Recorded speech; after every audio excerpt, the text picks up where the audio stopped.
Let's check what's inside the shoes. Hello, Philippines! Good morning! Pero carry yan. It's good for the heart. Inhale, exhale. Hello, Philippines! Good morning! Time check. Here, it's 6 a.m. in the morning. Ang lamig.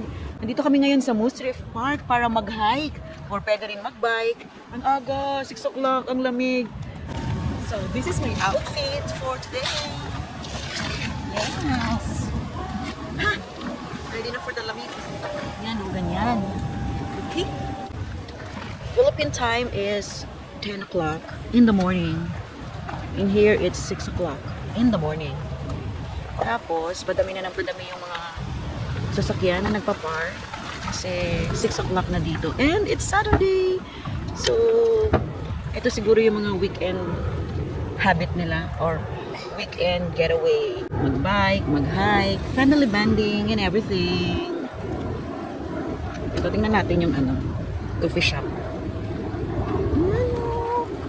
May coffee shop. Kasi nga, this is a park. So, mayroon siyang para sa park.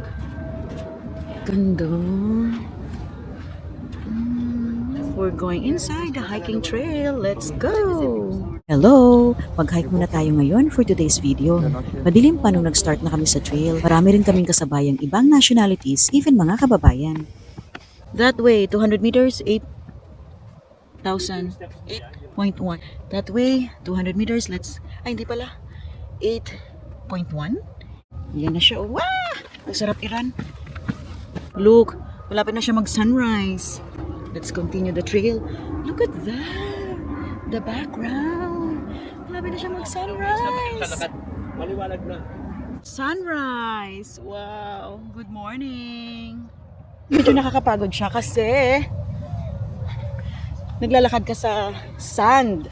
Although malinis, malambot ang sand, kaya lang parang hindi na-drag yung feet mo, so mas nakakapagod siya.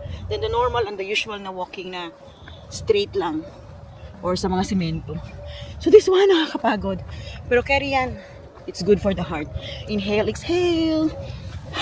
Yan yung sand na nilalakaran. Ang galing, di ba? Nakaka-amaze naman tong place na to. As you can see, ang lawak, di ba? Naglalakad ka sa buhangin, napapaligiran ng puno.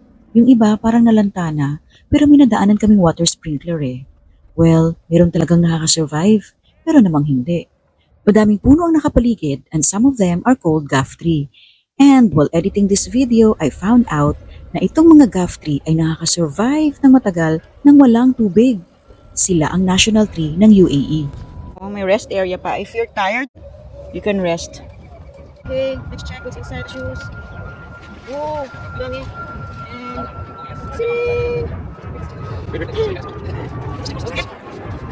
And moving forward, let's go! So aside from hiking, walking, pwede rin kayong mag-jog, tumakbo sa mga wooden slopes na parang nag-workout kayo.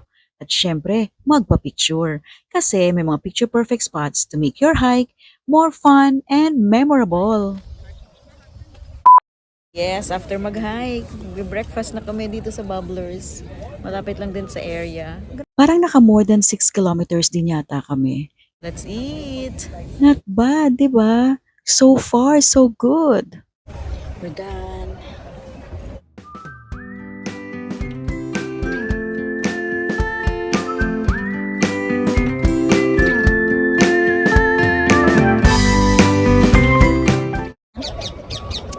Kita ako. Patras on the bridge.